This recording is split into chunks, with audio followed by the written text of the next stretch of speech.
नमस्कार, आप देख रहे हैं केजीआर न्यूज़ में आपका स्वागत करता हूं।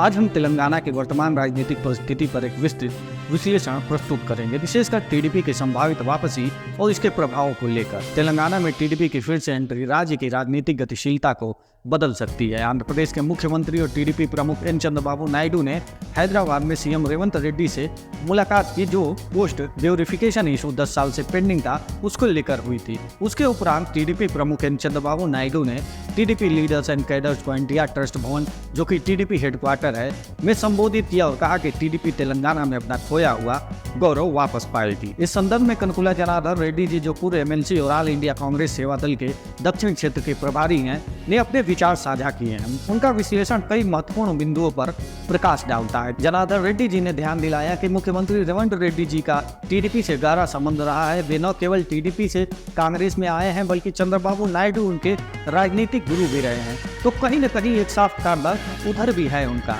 यह भी ध्यान देने योग्य है कि कुछ समय पहले रेवंत रेड्डी जी ने प्रधानमंत्री नरेंद्र मोदी से मुलाकात की थी और उन्हें बड़े भाई कहा था। जनार्दन रेड्डी जी ने आंध्र प्रदेश का उदाहरण देते हुए कहा कि आंध्र प्रदेश में भाजपा टीडीपी जनसेना गठबंधन ने तो जगन का सुपड़ा साफ ही कर दिया। अगर देखें तो अधिकतर नेता जो बीआरएस से तेलंगाना कांग्रेस में जुड़े हैं, उनकी पृष्ठभूमि कहीं न कहीं टीडीपी से जुड़ी हुई जरूर रही है। उन्होंने गंभीर चिंता व्यक्त करते हुए कहा, कहीं सीएम रेवंत रेड्डी के बड़े भाई मोदी, गुरुदेव एपी सीएम चंद्रबाबू नायडू की जुगलबंदी जैसे आंध्र प्रदेश में जगन का सुपड़ा साफ कर दिया, उसी तरह से कहीं भविष्य में कांग्रेस की लुटिया न डुबोते। ये मेरे चिंता का विषय है कांग्रेस को लेकर, क्योंकि मैं एक समर्पित कांग्रेस कार्यकर्ता हूँ। जनार्दन रेड्डी जी ने यह भी चिंता जताई कि कहीं यह स्थिति भविष्य में भाजपा को मजबूत और कांग्रेस को कमजोर न कर दे। उन्होंने कहा, टीडीपी, भाजपा और जनसेना का संभावित गठबंधन विशेषकर ग्रेटर हैदराबाद नगर निगम जीएचएमसी चुनाव में कांग्रेस के लिए बड़ी चुनौती बन सकती है। उन्होंने ध्यान दिलाया कि हाल ही में 2 बीआरएस विधायकों टी प्रकाश गौड़ और